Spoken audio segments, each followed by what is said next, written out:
Għalkemm is-sidien tar-ristoranti fl-aħħar ġimgħat irrappurtaw nuqqas fil-beħ u tnaqqis fl-infiq tal-konsumaturi meta għażlu li jiklu barra minn djarhom, fil-ġurnata tal-lejn li tilmiliet fil-miliet u f'Boxing Day irkupraw ftit mit-telf li batew fix-xahar ta' Diċembru.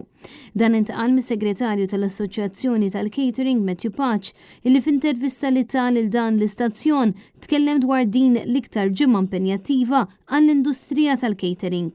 Għal-assoċjazzjoni l-ġimgħa l-oħra qabel ma ġew prattikament Christmas Eve, Christmas Day u Boxing Day għamna xej sondaġġ ħafif mal-membri tagħna u l-andament kien kemm xej mhux daqshekk pożittiv, jiġifieri bażikament il-feedback li kellna sal-ġimgħa l-oħra kien li isu kienu 20% inqas mis-sena ta' qabel, però bażikament il-feedback kien li isu l-istaġun qsar, pero having said that, ġifieri wara Boxing Day prattikament il-bieraħ u l-bieraħ l-ula għamilna sondaġġ ma' l-istess membri u l-feedback inbidel isu ta' taħt fuq, ġifieri kien hemm late surge ta' bookings, il-Christmas Eve, Christmas Day u Boxing Day teknikament kienu għal-bosta minn l-istess nies rispondewna ġimgħa l-oħra, kienu aktar pożittivi mis-sena l-oħra. Meta kien qiegħed jiġi intervistat minn Net News, is-segretarju tal-Assoċjazzjoni tal-Catering għalinna li għalkemm il-perjodu li n-nies joħorġu jiklu barra fi żminijiet ta' festi beda tard ħafna.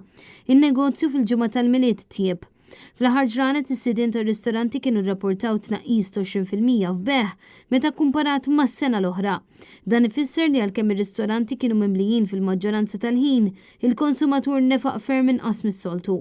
Bis-sidien tar-ristoranti jitfgħu l-ħtija kollha fuq l-għoli tal-ħajja li iktar ma jmur iktar qed tiżdied b'detriment għall-istabilimenti tagħhom. Fi kliem Matthew Patch l-inflazzjoni u l-għoli tal-ħajja tibqa' sfida ewlenija għall-industrija tal-catering u għalkemm in-numru ta' persuni li daħlu fir-ristoranti kien akbar mis-snin ta' qabel, in-nefqa kienet inqas. Misset il-butta kulħadd, il-konsumatur fl-aħħar mill-aħħar l-spending power ikun naqas għax teknikament kollox qed jola. Bħalma tjola kollox għalina r-restaurants, qed jola n-nies, jiġifieri jiena barra li jiena restaurant owner ukoll immur ġo supermarkets jien ukoll u meta ħares li kont ngħid qabel kont nixtri tali ammont, ġifieri l-inflazzjoni qiegħda mad-dinja kollha, ġifieri l-spending power sa ċertu punt naqas. Dan kollu kawża ta' żidiet fil-prezzijiet tal-ikel li rajna fl-aħħar xhur.